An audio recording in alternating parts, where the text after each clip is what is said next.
Hello everyone, welcome to Pragyan classes YouTube channel. मेरे YouTube channel पर आप सभी का बहुत बहुत स्वागत है। आज का जो टॉपिक है वह प्लांट फिजियोलॉजी पर होगा, जिसमें हम 20 क्वेश्चन कवर करेंगे, जिसका नाम है 20 का दम। यदि आप असिस्टेंट प्रोफेसर बॉटनी की तैयारी कर रहे हैं तो यह वीडियो जो है आपके लिए काफ़ी हेल्पफुल होगा। साथ ही साथ पीजीटी बायोलॉजी के लिए भी महत्वपूर्ण है। तो चलिए स्टार्ट करते हैं आज का वीडियो। आज का जो फर्स्ट क्वेश्चन है,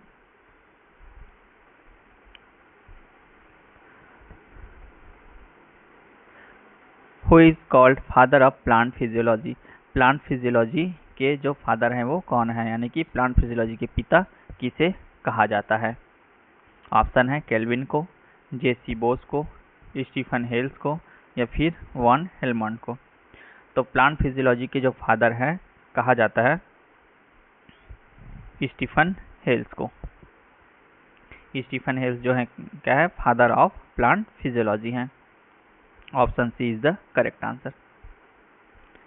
नेक्स्ट क्वेश्चन है,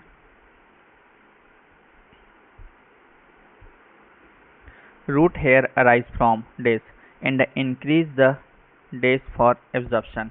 रूट हेयर जो है वो कहाँ से उत्पन्न होता है, यानी कि मूल रोम जो है कहाँ से उत्पन्न होता है और अवशोषण के लिए डेज को बढ़ाते हैं।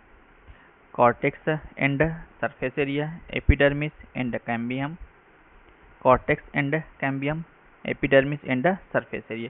तो जो रूट हेयर जो होता है, यानी कि मूल रोम जो है वह एपिडर्मिस से अराइज होता है, यानी कि मूल रोम जो है एपिडर्मिस से उत्पन्न होते हैं और अवशोषण के लिए किसको बढ़ाते हैं, सरफेस एरिया को बढ़ाते हैं। तो ऑप्शन डी करेक्ट आंसर हो जाएगा। Option D is the correct answer. आगे बढ़ते हैं नेक्स्ट क्वेश्चन में।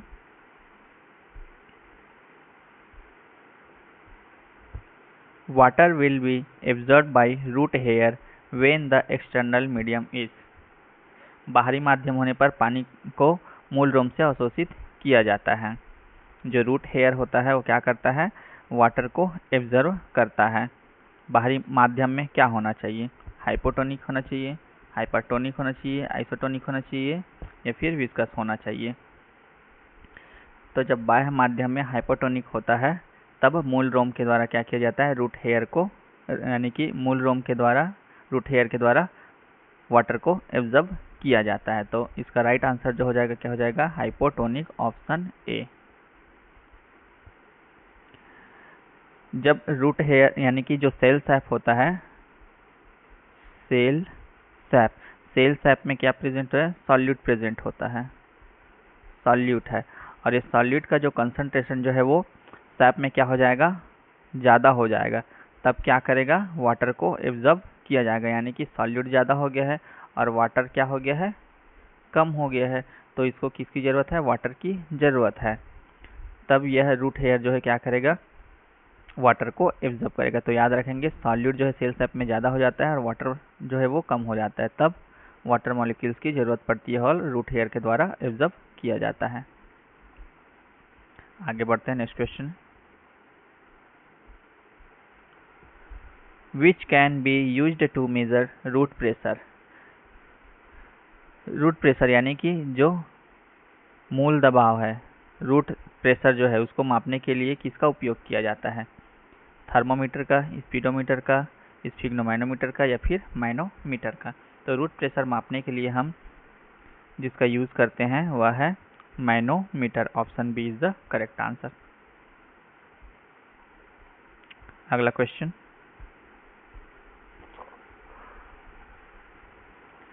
Seeds swell when placed in water due to.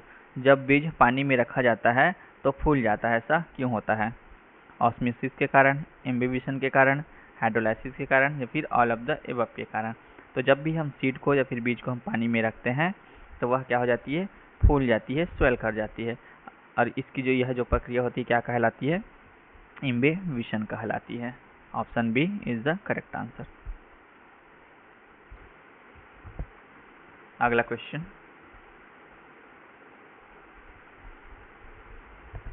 Sir JC. Bose was supporter of these theory of ascent of sap. Sir JC. Bose हैं जो accent of sap के सिद्धांत के समर्थक हैं। कौन सा जो सिद्धांत है जिसका समर्थन करते हैं। Root pressure theory, physical force theory, vital force theory या फिर नन ऑफ दिस।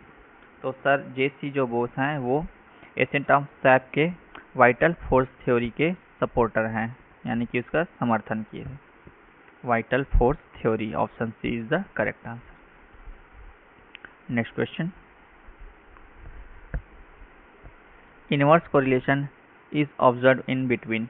विपरीत सहसंबंध जो है किसके बीच देखा जाता है?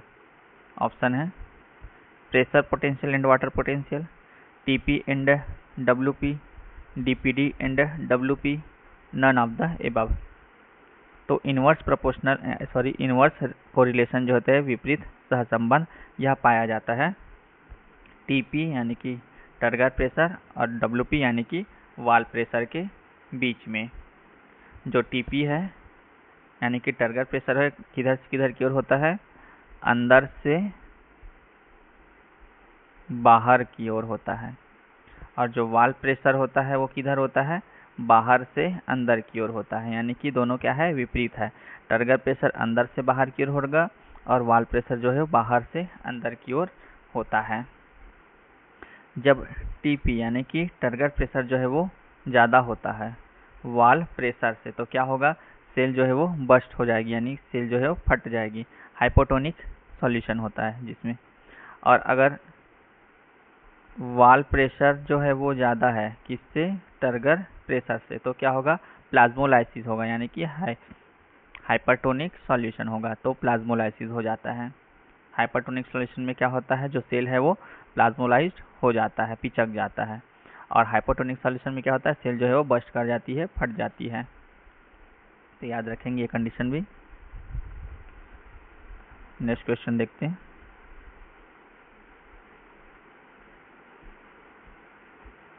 When a plant wilt, sequence of event will be as। एक पौधा है जो विल्ट हो जाता है यानी कि मुरझा जाता है, उसकी घटना का क्रम बताना है कि सबसे पहले क्या होता है और बाद में क्या होगा। ऑप्शन दिए हैं exosmosis, deplasmolysis, plasmolysis, temporary and permanent wilting. Option B है एक्सोस्मोसिस होगा, प्लाज्मोलाइसिस होगा, deplasmolysis, temporary and permanent wilting. Option C है एक्सोस्मोसिस होगा, फिर प्लाज्मोलाइसिस, फिर टेम्पररी एंड परमानेंट विल्टिंग होगा। और ऑप्शन डी है नन ऑफ द एबव। तो सबसे पहले जब कोई पौधा विल्ट करता है यानी कि मुरझाता है, तो सबसे पहले क्या होता है? कोई प्लांट है, मान लो प्लांट सेल है, उससे जो वाटर मॉलिक्यूल है क्या हो जाएगा? बाहर निकल जाएंगे, यानी कि एक्सोस्मोसिस होगा। एक्सोस्मोसिस होगा, उसके बाद क्या होगा? वह पिचक जाएगी, यानी कि प्लाज्मोलाइसिस होगा। प्लाज्मोलाइसिस होगा तो फिर उसके बाद टेम्पररी, फिर परमानेंट विल्टिंग होगा। तो exosmosis, plasmolysis, temporary and permanent wilting. तो option C is the correct answer. आगे बढ़ते हैं नेक्स्ट क्वेश्चन में। Pulsation theory of ascent of sap was proposed by. Ascent of sap का जो स्पंदन सिद्धांत है यानी कि पल्सेशन जो थ्योरी है, वह किसने प्रस्तावित किया था, किसने प्रपोज किया था? डिक्सन एंड जॉली ने, जे.सी. बोस ने, कर्टिस एंड क्लार्क ने या फिर नन ऑफ द अबव। तो पल्सेशन थ्योरी जो है वो प्रपोज किए थे जे.सी. बोस, जगदीश चंद्र बोस जी ने क्या किया है? पल्सेशन थ्योरी प्रपोज किया है। Option B is the correct answer. Next question है,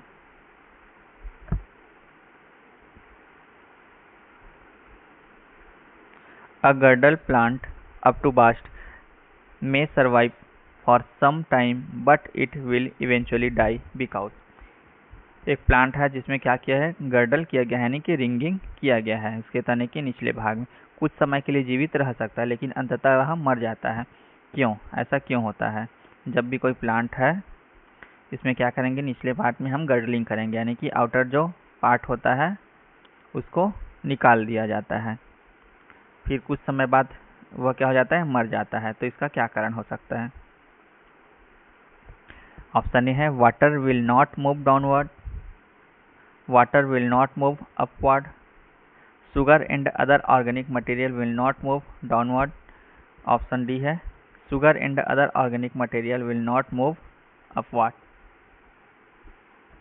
तो इसका जो रीज़न होता है, इसका जो कारण है वह है sugar and other organic material जो होता है वह डाउनवर्ड मूव नहीं करता है, यानी कि नीचे की तरफ वह शुगर मटेरियल और जो ऑर्गेनिक मटेरियल है वह नहीं जा पाता है, जिसके कारण जो है पौधा है वह या फिर जो वृक्ष है, ट्री है, वो मर जाता है। तो कौन सा ऑप्शन सही हो जाएगा? Option C, sugar and other organic material जो होता है वह नीचे की तरफ नहीं जा पाता है, जिसकी वजह से ट्री की मृत्यु हो जाती है। आगे बढ़ते हैं, next question. when stem of plant is girdled या ringed, प्लांट को क्या किया गया है? उसके स्टेम को गर्डल किया गया है, रिंग किया गया है। The root die first, the shoot die first, the root and the shoot will die at the same time, neither the root nor the shoot wilt. तो क्या होगा जब प्लांट को यानी कि पौधे को गर्डल किया जाएगा? तो रूट और जो शूट होता है वो एक साथ एक समय पर क्या हो जाएगा? उसकी मृत्यु हो जाएगी। The root and the shoot will die at the same time. अगला क्वेश्चन,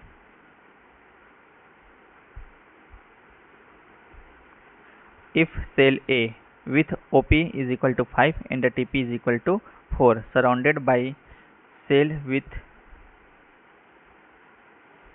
B आएगा यहाँ पे, cell B, OP is equal to 3 and TP is equal to 1, what will be the direction of water movement? यदि OP बराबर 5 है और TP क्या है? 4 है, सेल A का है, और OP बराबर 3 और TP बराबर 1 यानी कि सेल B का है, वाले सेल से घिरा हुआ है।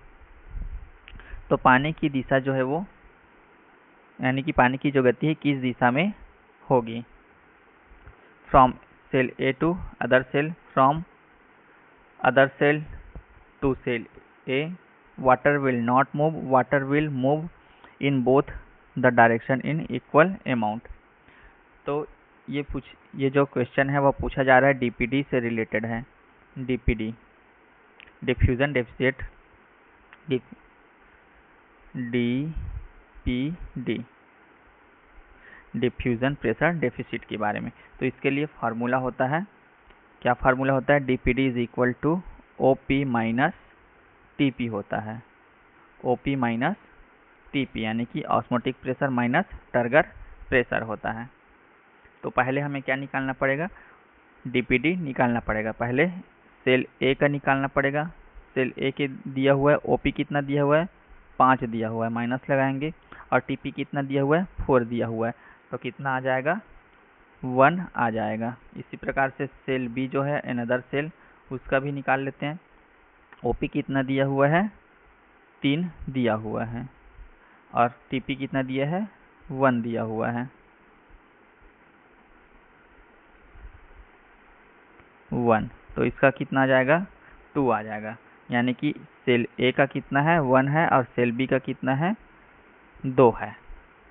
और डीपीडी जो है किधर से किधर की ओर जाता है? तो लो डीपीडी से हाई डीपीडी की ओर जाता है।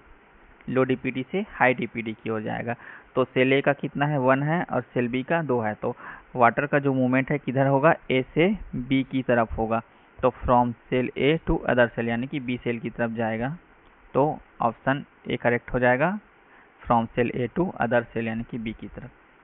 Option A is the correct answer. आगे बढ़ते हैं, नेक्स्ट क्वेश्चन।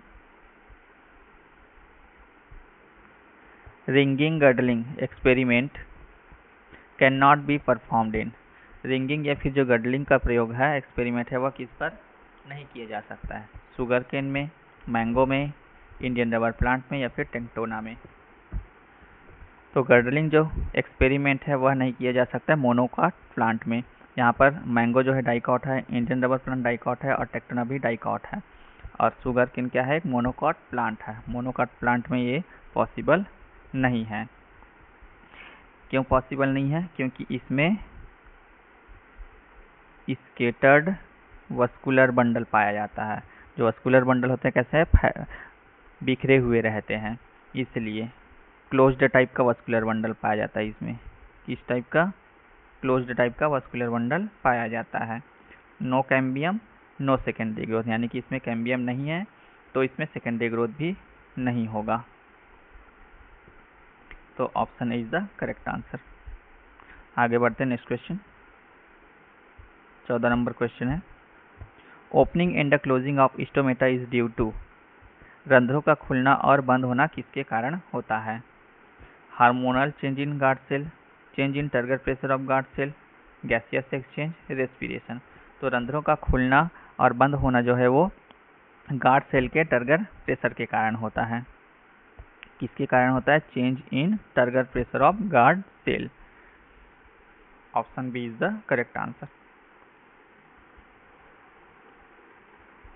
अगला क्वेश्चन देखता है क्या कहता है, process of water exudation from hydathode is known. Hydathode से जल उत्सर्जन की प्रक्रिया को क्या कहते हैं? यानी कि हाइडेथोड है, उससे जल जो है वो बाहर निकल रहा है, उस प्रक्रिया को क्या कहते हैं? गटेशन कहते हैं, ट्रांसपीरेशन कहते हैं, इवेपोरेशन कहते हैं या फिर ब्लीडिंग कहते हैं। तो हाइडेथोड से जल उत्सर्जन हो रहा है, यानी कि वाटर जो है वो क्या हो रहा है, बाहर निकल रहा है, तो उस प्रोसेस को हम कहते हैं guttation. Option A is the correct answer. Guttation होता किस में है? तो हर्बेसियस जो प्लांट होता है, हर्बेसियस प्लांट, हर्ब जो प्लांट होता है उसमें पाया जाता है। और ये होता कब है? एटमॉस्फेयर में क्या हो जाएगा? ह्यूमिडिटी, ह्यूमिडिटी है वो ज़्यादा रहेगा और ट्रांसपीरेशन जो है वो कम रहेगा। क्या रहेगा? ट्रांसपीरेशन कम रहेगा, ह्यूमिडिटी ज़्यादा होगा और ट्रांसपीरेशन कम होगा, तब जो है वो गटेशन की प्रोसेस होगी। ये मान लो एक लीफ है, लीफ के जो किनारे होते हैं, यानी कि जो किनारे के जो पार्ट होते हैं, यहाँ पर क्या होता है? वाटर स्टोमेटा प्रेजेंट होता है, जिसे हम क्या कहते हैं? हाइडेथोड बोलते हैं, हाइडेथोड। इसी हाइडेथोड से क्या होता है? वाटर जो है वो ड्रॉप के फॉर्म में, वाटर जो है किस फॉर्म में? ड्रॉप के फॉर्म में बाहर निकलते हैं, जिसे ही हम क्या कहते हैं? गटेशन कहते हैं। नेक्स्ट क्वेश्चन देखते हैं। 16 नंबर क्वेश्चन है, active potassium ion exchange mechanism of opening and the closing of stomata was given by. रंध्रों के खुलने और बंद होने की सक्रिय पोटेशियम आयन विनिमय क्रियाविधि किसके द्वारा होती, यानी कि किसने प्रस्तावित किया था, इसको किसने बताया था? खुराना ने, स्कॉट ने, लेविट ने या फिर कोहली ने? तो रंध्रों के खुलने और बंद होने की सक्रिय प्रक्रिया जिसमें पोटेशियम आयन जो है उसका विनिमय होता है, यानी कि एक्सचेंज होता है पोटेशियम आयन का, इस मैकेनिज्म को बताया था लेविट ने। Option C is the correct answer. Potassium ion है और ये पोटेशियम आयन जो है कहाँ चला जाएगा? सेल के अंदर चला जाएगा। पोटेशियम आयन कहाँ जाएगा? इन हो जाएगा सेल के अंदर, तो क्या हो जाएगा? स्टोमेटा जो है ओपन हो जाएगा और पोटेशियम आयन जो है वो आउट होगा, यानी कि बाहर निकल जाएगा, तो क्या हो जाएगा? स्टोमेटा जो है वो क्लोज हो जाएगा, यानी कि पोटेशियम आयन अंदर आया तो स्टोमेटा ओपन हुआ, पोटेशियम आयन बाहर गया तो वो स्टोमेटा क्लोज हो जाएगा। तो याद रखेंगे आयन के बेस पर। अगला क्वेश्चन है 17 number, which of the following substances serve as anti transpirant in plant. निम्नलिखित में से कौन सा पदार्थ है जो पौधे में प्रतिपार्श्वेदक यानी कि एंटी ट्रांसपीरेंट के रूप में कार्य करता है? Phenyl mercuric acetate, aspirin, silicone oil, all of the above. तो एंटी ट्रांसपीरेंट जो होता है वो काम करता है PMA, यानी कि फेनिल मर्क्यूरिक एसीटेट। शॉर्ट नाम भी याद रखेंगे, शॉर्ट में भी दिया जा सकता है PMA करके। तो एंटी ट्रांसपीरेंट होता है, एक की पॉइंट याद रख सकते हैं, anti transpirant PMA, phenyl mercuric acetate. अगला क्वेश्चन देखते हैं, which is used to measure the rate of transpiration. Transpiration rate को किसके द्वारा मापा जाता है? एटमोमीटर के द्वारा, साइक्रोमीटर के द्वारा, फोटोमीटर के द्वारा या फिर पोरोमीटर के द्वारा। तो ट्रांसपीरेशन जो रेट होता है उसको मेजर किया जाता है फोटोमीटर के द्वारा। इंस्ट्रूमेंटल पोर को किसके द्वारा मापा जाता है? तो पोरोमीटर के द्वारा। पोरोमीटर से किसको मापते हैं? इंस्ट्रूमेंटल पोर को मेजर किया जाता है। आगे बढ़ते हैं, next question. Transpiration is a necessary evil, this statement belong to. वाष्पोत्सर्जन एक आवश्यक बुराई है, यह कथन किसका है? Transpiration is a necessary evil, यह जो कथन है किसने कहा था? बर्गरस्टीन ने, रेस्की ने, कर्टिस ने या फिर ब्रेंडिस ने? तो transpiration is a necessary evil कहा था कर्टिस ने। Option C is the correct answer.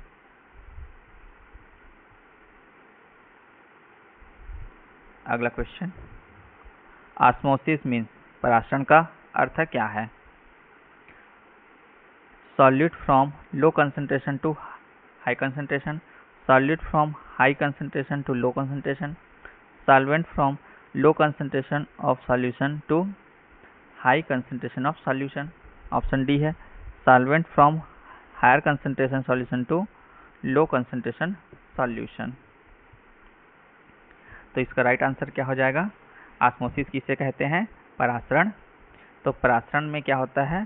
Passage of solvent from a weaker solution to strong solution across the semi permeable membrane, यानी कि जो अर्धपारगम्य झिल्ली होती है उससे वीक सॉल्यूशन यानी कि निम्न सांद्रता वाला जो विलयन होता है वो उच्च सांद्रता वाले विलयन की ओर क्या करता है? गति करता है। तो इसका जो राइट आंसर है क्या हो जाएगा? Solvent from low concentration of solution to high concentration of solution. इसमें सेमी परमिएबल मेम्ब्रेन यानी कि अर्धपारगम्य झिल्ली की महत्वपूर्ण भूमिका होती है। ऑप्शन सी करेक्ट आंसर हो जाएगा। तो आज के वीडियो में बस इतना ही, मिलते हैं नेक्स्ट वीडियो में। यदि आपका वीडियो पसंद आए तो लाइक, शेयर और सब्सक्राइब जरूर करें। यदि आप इस वीडियो का PDF प्राप्त करना चाहते हैं तो हमारे टेलीग्राम चैनल से ज्वाइन कर सकते हैं। टेलीग्राम चैनल का जो लिंक है वह डिस्क्रिप्शन बॉक्स में दे दिया गया है। Thank you for watching.